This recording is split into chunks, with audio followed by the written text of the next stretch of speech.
नात फकीरी YouTube channel में आप सबका तहे दिल से स्वागत है। संतों के मुख से निश्रित कहानियां हमारे जीवन में साथियों सद्गुण सदाचार की वृद्धि करती है। हमारे जीवन में अमृत की गंगा बहाती है कहानी। खूब कहानी पढ़े, संतों की कहानी, लेकिन सुनने मात्र से कुछ नहीं होगा। सीख को जीवन में उतारने की चेष्टा जो करते हैं वही उन्नत होते हैं। कहानी की जो शिक्षा है, कहानी सुनने पर जो शिक्षा मिलती है, उसे जीवन में उतारने की कोशिश जो करते हैं वही कहानी से लाभान्वित हो सकते हैं।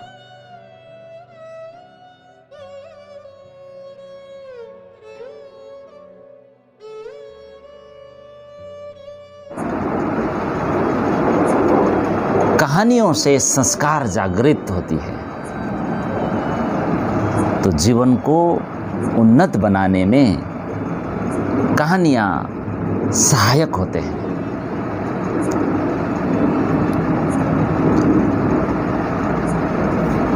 तो संतों की शरण ये शीर्षक है कहानी का, संतों की शरण। एक बात क्लियर कर दूं, लखपति करोड़पति बनने में सभी स्वतंत्र नहीं हैं, परंतु साथियों परमात्मा के शरण होने में, परमात्मा के शरण में जाने में अथवा सच्चा कोई साधु बनने में, संत बनने में सबके सब स्वतंत्र है, सबके सब। और ये मौका इसी जीवन में ही प्राप्त हुआ है। मौका हाथ से जाने न दीजिए, अवसर आइयो से हाथ जी। एक कहानी, साथियों एक गांव में एक ठाकुर परिवार थे। ठाकुर परिवार, कहानी का शीर्षक क्या है? संतों की शरण। तो ठाकुर के परिवार में धीरे धीरे कुटुंबीजन स्वधामगमन हो गए। सिर्फ एक लड़का रह गया ठाकुर के घर, और वो ठाकुर के घर काम करने लग गया। एक नौकरानी भी थी, ठाकुर था, नौकरानी थी और लड़का। सुबह बछड़े चराने जाता था, लौट कर आता था, रोटी खा लेता था और सो जाता था। यही काम था। सुबह बछड़े चराया, साफ सफाई की, खाया पिया, सो गया। ऐसे समय बीतता गया साथियों। एक दिन क्या हुआ, दोपहर के समय वो बछड़े चराकर आया भोजन करने, तो ठाकुर की नौकरानी ने सूखी रोटी खाने के लिए दे दी। कुछ नहीं, पानी वानी नहीं, छाछ नहीं। उसने कहा थोड़ी सी छाछ, कुछ राबड़ी मिल जाए, दही मिल जाए तो ठीक है। नौकरानी को कहा कि आप सूखी रोटी दे रही हो तो छाछ भी दो। नौकरानी ने कहा जा जा, तेरे लिए बनाई है छाछ, दही रबड़ी, जा ऐसे ही खा ले, खाना है तो, नहीं तो तेरी मर्जी जो करना है, फेंकना है तो फेंक दे। आप तो गुस्सा से भर गया, आएगा ही गुस्सा। मैं धूप में बछड़े चरा कर आया हूं और मेरे को खाने के लिए सूखी रोटी, वो भी बाजरे की सूखी रोटी, कैसे खाऊं मैं छाछ मांग रहा हूं, दही मांग रहा हूं, नहीं दे रही है, रबड़ी मांग रहा हूं, नहीं दे रही, तिरस्कार कर रही है मेरी। मनोमन गुस्से में सोचने लगे और निकल गए भूखाई, वहाँ से चले गए। गांव के पास में एक शहर था, वहाँ संतों की एक मंडली आई हुई थी। क्या आई हुई थी? अब कहानी यहाँ से शुरू हो गई। और संतों की मंडली उपदेश करने तो चलती रहती है, घूमती रहती है। तो उस मंडली में लड़का चला गया और जाके संतों को प्रणाम किया, सेवा किया। संत जन रोज उसको भोजन कराते थे, पेट भर के खा लेता था और बच्चा धीरे धीरे खिल गया सत्संग में आकर। फिर संतों ने पूछा, ये तो साधु बनने लायक है। पूछा कौन है तुम्हारे परिवार में? उन्होंने कहा, बच्चे ने कहा कि मेरे परिवार में कोई नहीं। संतों ने कहा तुम साधु बन जाओ ना, फिर हमारे जैसे साधु बन जाओ, कोई नहीं तो फिर काहे को टेंशन लेते हो दुनियादारी की। लड़का ने कहा आप कहेंगे, आप हमें साथ में लेंगे तो मैं साधु बन जाऊंगा। फिर उन्होंने कहा चलो हमारे साथ। तो वे लोग उनको ले गए, काशी में ले गए। वहाँ उनको पढ़ने के लिए, संस्कृत पढ़ने के लिए छोड़ दिया। वहाँ पढ़ लिख कर वो विद्वान हो गया। वो लड़का जो नौकर था, ठाकुर का नौकर, पढ़ लिख कर हो गया विद्वान, फकीर, संत बन गया। समय बीतता गया, समय बीतता गया। समय बीतने में क्या समय लगता है। समय पाकर महात्मा जी एक आश्रम में महात्मा जी बन गए, महात्मा महंत बन गए, महामंडलेश्वर बन गए। अब उनको उसी शहर में आने का निमंत्रण मिला जहाँ ठाकुर रहते थे और वो नौकर के रूप में रहते थे। अब मंडलेश्वर महात्मा अपनी 20 संतों को लेकर, मंडली को लेकर शहर में आए, ठाकुर के शहर में, किसी के घर में उतरे। अब वो ठाकुर तो अभी तो बूढ़े हो गए होंगे, बूढ़े हो गए। अब ठाकुर महात्मा जी के पास आए, सत्संग सुना, सत्संग पूरी हो गई और प्रार्थना किया कि महाराज आप मेरे घर भी एक बार कुटिया में पधारो, मेरे घर भी आओ आप। ठाकुर को पता नहीं ये महात्मा मेरे नौकर थे। महात्मा जी को कहने लगे मेरे घर में एक बार सिर्फ पवित्र करने के लिए पधारिए हमारे कुटिया में, हमारे घर में भी आना एक बार। महात्मा जी ने इसे अनुनय भी नहीं की, ठाकुर जी ने अनुनय भी नहीं की और महात्मा जी ने निमंत्रण स्वीकार कर लिया। तो मंडली सहित महात्मा जी गए ठाकुर के प्रांगण में, ठाकुर के घर पधारे। जहाँ पहले महात्मा जी नौकर थे, मंडलेश्वर जी नौकर थे। भोजन की पंक्ति बैठी, 20 आदमियों का, साधु संतों का लाइन, मंत्र बोले, पाठ हुआ और जयकारा। उसके बाद भोजन प्रारंभ की। गीता के 15वें अध्याय पाठ करके भोजन करने लगे। तो साथियों, महात्मा जी के सामने तो तख्ता रखा हुआ था और उसमें तरह तरह के पाक पकवान, भोजन के पदार्थ रखे हुए थे।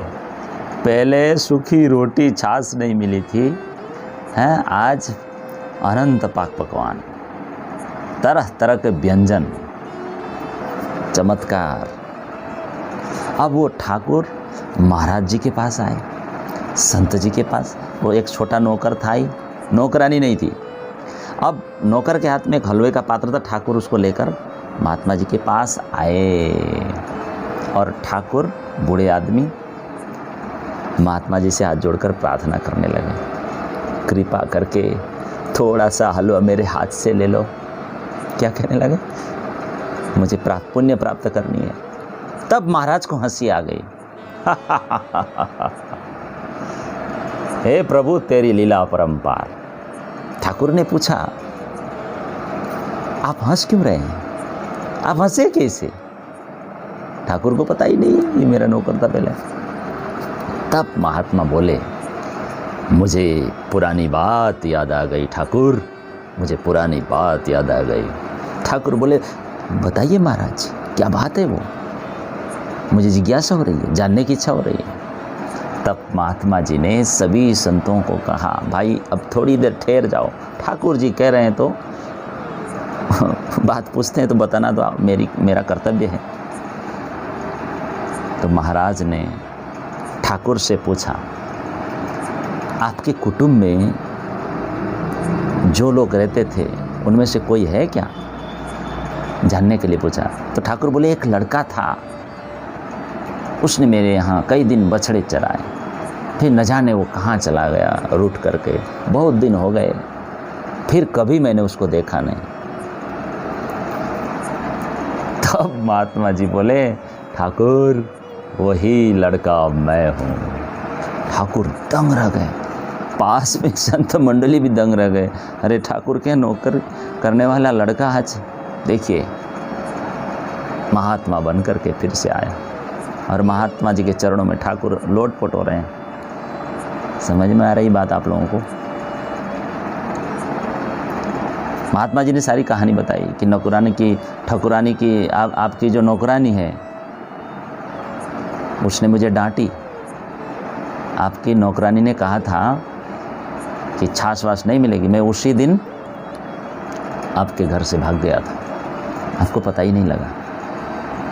और मैं शहर निकल गया और मैंने देखा संत मंडली भजन गा रही थी, प्रवचन कर रहे थे। वहाँ मैं ठहरा, मुफ्त का भोजन मिल गया और संतों से प्यार हो गया, उनसे दीक्षा लिया। उन्होंने मुझे काशी छोड़ दिया, वहाँ पढ़ाई की और मैं धीरे धीरे सिद्ध महात्मा बन गया।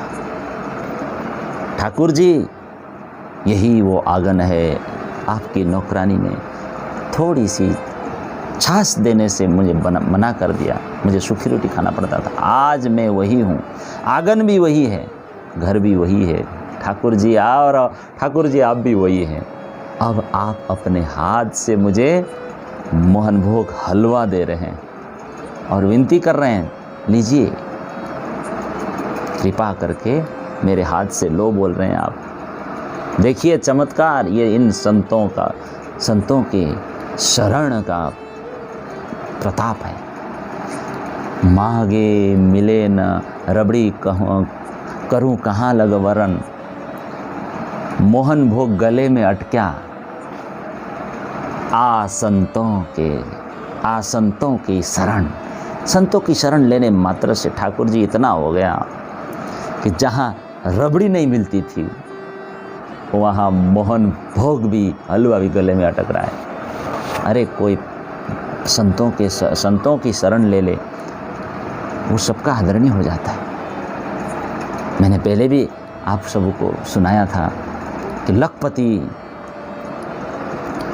बनने में सब कोई स्वतंत्र नहीं है, लेकिन फकीर, साधु, संत, मस्त फकीर बनने में सबके सब स्वतंत्र है, सब बन सकते हैं। तो ऐसा मौका हमें बार बार नहीं मिलता, तो हमें घर ही में न्यारे रहिए, कीजिए अंतर में वास, घर में रहकर ही फकीर बन जाएं। कबीरदास जी क्या कहते हैं, गुरु गोविंद दो खड़े काके लागू पाए, बलिहारी गुरु आपनो गोविंद दियो बताए। कबीरदास जी का कथन है, गुरु और परमात्मा दोनों एक साथ खड़े हो,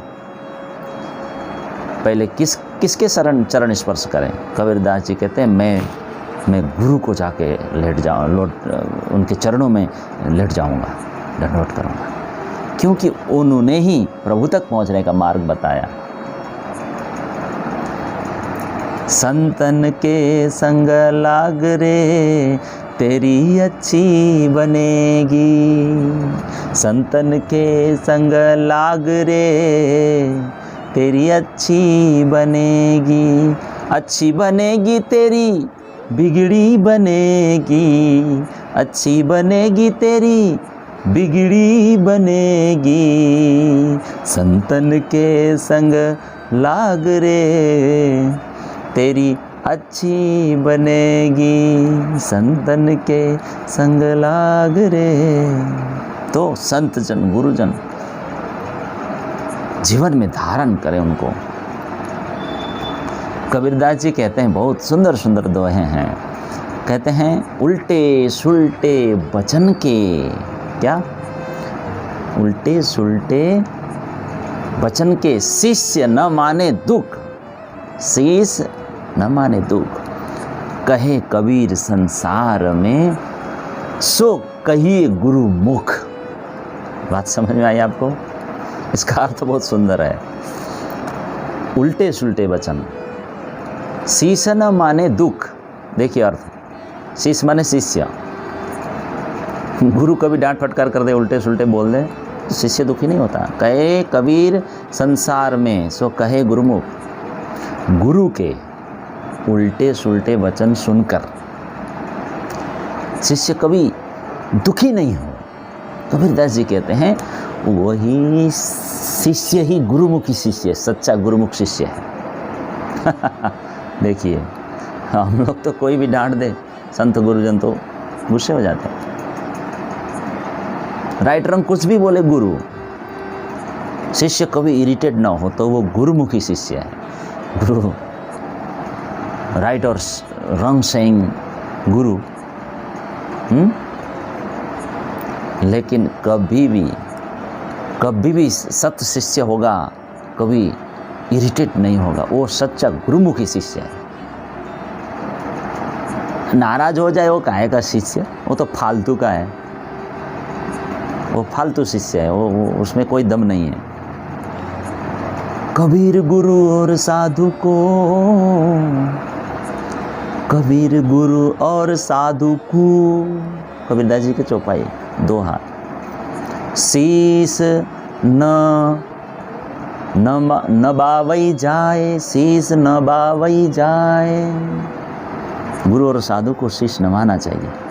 कहे कबीर सो सेवका, कहे कबीर सो सेवका। महा परम पद पाए, महा परम पद पाए। क्या कहते हैं? जो रोज नियमित विश्वास पूर्वक आस्था रखकर संत जनों के चरणों में सिर झुकाता है, शीश नमाता है, वही गुरु का सच्चा सेवक है और वही शिष्य परम धाम को पाता है, परम पद को पाता है। इतनी बड़ी बात है। कबीरदास जी ये सारी बातें हमको समझाते हैं। तो संतों के प्रति, गुरुजनों के प्रति हमें हृदय में प्रेम रखना चाहिए साथियों, खूब प्रेम रखना चाहिए। कभी टीका टिप्पणी नहीं, बहुत बहुत प्रेम रखना चाहिए।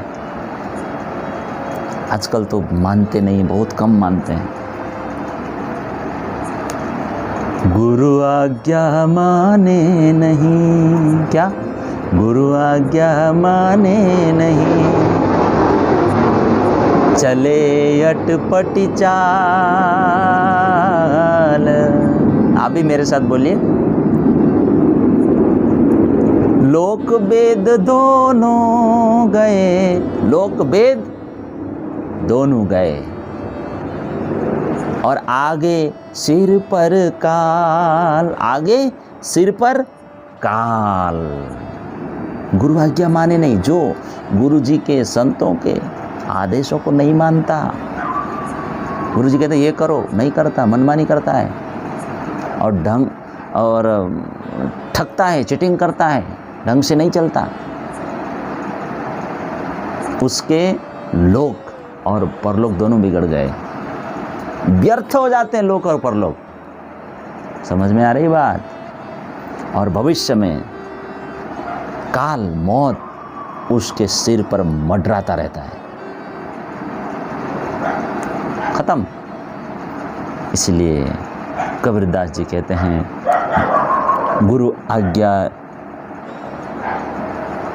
आज्ञा ले आवही, गुरु आज्ञा लई जाए। कहे कबीर सो संत प्रिया, सो अमृत पाए।